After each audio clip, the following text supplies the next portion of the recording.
സാർവമാനവിക ദേവത സൽഗുണ സമ്പന്ന സ്നേഹനിധി പുരസ്കാരം ഇനി പ്രൊഫസർ അബ്ദുൽ വഹാബ് സാറിന് സ്വന്തമാണ്. കാരണം കേരളത്തിൽ ഇന്ന് വരെ ആരും ചെയ്തിട്ടില്ലാത്ത ഏറ്റവും വലിയ ഹൃദ്യവും മനോഹരവുമായ ഒരു ദൗത്യമാണ് അദ്ദേഹം കഴിഞ്ഞ ദിവസം നിർവഹിച്ചത്.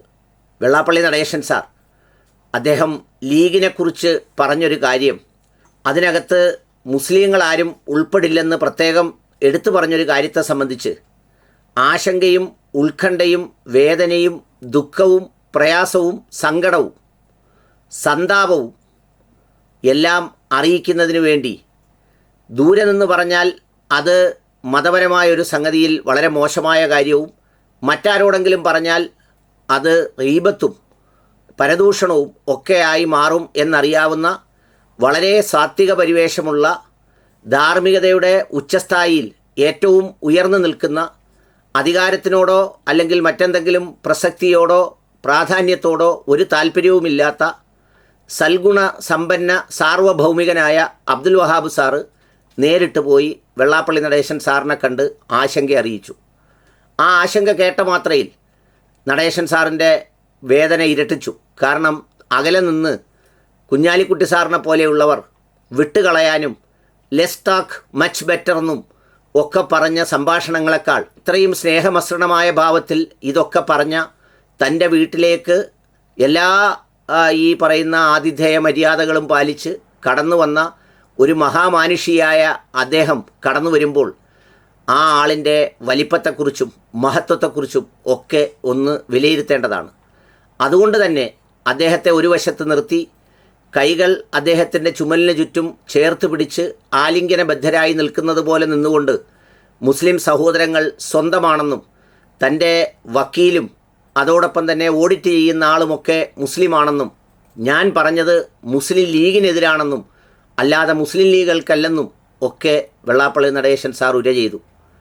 അങ്ങനെ ഉര ചെയ്യുന്ന വേളയിൽ ഒരു സംതൃപ്തിയോടെ, നിർവൃതിയോടെ, തിളക്കമാർന്ന കണ്ണുകളോടെ, മാതൃഹൃദയത്തോട് അല്ലെങ്കിൽ പിതൃഹൃദയത്തോട് ചേർന്ന് നിൽക്കുന്ന ഒരു പിഞ്ചുബാലനെ പോലെ നിൽക്കുന്ന വഹാബ് സാറിനെ കണ്ടപ്പോൾ എനിക്കും വലിയ സന്തോഷമായി.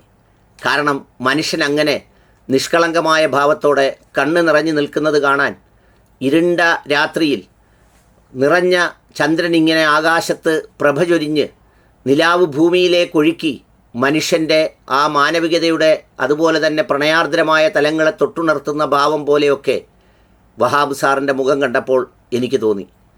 അദ്ദേഹത്തെക്കുറിച്ച് അപവാദം പറഞ്ഞവരും അത്തരം ആളുകളുമൊക്കെ ഇനി വഹാബ് സാറിനോട് മാപ്പ് പറയേണ്ടതാണ്. അദ്ദേഹം ഈ ആശങ്കയും ഉത്കണ്ഠയും അറിയിക്കാനാണ് അവിടെ ചെന്നത്. അവിടെ ചെന്ന് ഇത്രമേൽ ഇഷ്ടത്തോടെ പറഞ്ഞപ്പോൾ ഈ പറഞ്ഞ വെള്ളാപ്പള്ളി സാറിനും അത് മനസ്സിൽ തറച്ചു. അകലെ നിന്ന് തെറി പറഞ്ഞത് വഷളാക്കുന്നതിന് പകരം അങ്ങനെ പോയി ചേർത്ത് പിടിക്കലാണ് ഏറ്റവും കരണീയമായ ഒരു സംഗതി എന്ന് തിരിച്ചറിഞ്ഞു. പക്ഷേ ഇതിനൊരു ഫ്ലാഷ് ബാക്ക് ഉണ്ട്. ആ ഫ്ലാഷ് ബാക്ക് എന്തായിരുന്നു എന്ന് വെച്ചാൽ, ബാബരി മസ്ജിദ് തകർക്കപ്പെട്ടപ്പോൾ ശാന്തമാകാനും സമാധാനപ്പെടാനും അങ്ങ് പാണക്കാട്ട് നിന്ന് മുഹമ്മദ് അലി ശിഹാബ് തങ്ങൾ ആഹ്വാനം ചെയ്തപ്പോൾ തങ്ങൾക്ക് വീര്യം പോരെന്നും ഇത് അധാർമികമാണെന്നും പോരാടി അലറി വിളിച്ച് അലറിക്കരഞ്ഞ് അറബിക്കടലിൻ്റെ തിരമാലകൾ ആഞ്ഞടിക്കുന്നത് പോലെ ശബ്ദമുണ്ടാക്കണമെന്ന് പറഞ്ഞ് പരമസാത്വികനായ ഇബ്രാഹിം സുലൈമാൻ സേട്ടു സാഹിബിനെയൊക്കെ ആവേശം കൊള്ളിച്ച് രംഗത്തിറക്കിയതിൽ വലിയ പങ്ക് വഹിച്ച മഹാനുഭാവനാണ്.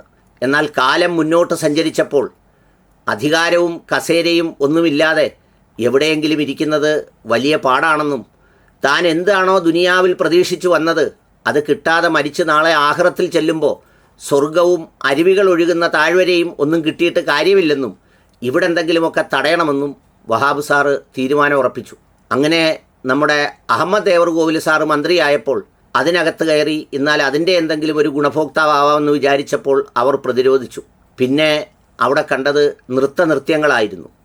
ഒടുവിൽ പുലർന്ന് ആരും കാണാത്തൊരു ചെറിയ കഷണമായി ഒരു സൈഡിൽ കിടക്കുമ്പോൾ ആകെ അത് ഉറുമ്പൊക്കെ വലിച്ചുകൊണ്ട് മാളത്തിലേക്ക് പോകുന്ന ഒരു ഭക്ഷ്യവസ്തു പോലെ അത്രമേൽ പ്രസക്തിയോടെ കിടക്കുമ്പോഴാണ് ഇത്തരം ഒരു സംഗതി വീണ് കിട്ടിയത്. അങ്ങനെയാണ് വഹാബ് സാറ് ആ മുറിവുണക്കാൻ വേണ്ടി അവിടെ ചെന്നതും മുറിവൊക്കെ ഉണക്കി പെട്ടെന്ന് തന്നെ പഴുക്കുമായിരുന്ന ആ മുറിവ് മരുന്ന് വെച്ച് കെട്ടി ഉണക്കി അതിൻ്റെ പൊറ്റ ഇളകിപ്പോയി. ഇപ്പോൾ ഒരു പാട് മാത്രമേ ഉള്ളൂ അവിടെ. അതിനി ഒരിക്കൽ കൂടി വഹാബ് സാർ എന്ന് പ്ലാസ്റ്റിക് സർജറി നടത്തി ആ പാടുകൂടി മാറ്റണമെന്ന് വിനീതമായി ഇതൊക്കെ കണ്ട് സന്തോഷിക്കുന്ന ഈ പറയുന്ന സേട്ടു സാഹിബിൻ്റെയൊക്കെ പഴയ കാലത്തെ വീരകൃത്യങ്ങൾക്ക് നേതൃത്വം നൽകിയ പുലിക്കുട്ടിയായ അങ്ങ് ഇങ്ങനെ പരുവപ്പെട്ടത് കാണുന്നതിൽ സന്തോഷിക്കുന്ന ഒരു സാമാന്യ സ്നേഹഹൃദയൻ അവസാനിപ്പിക്കുന്നു.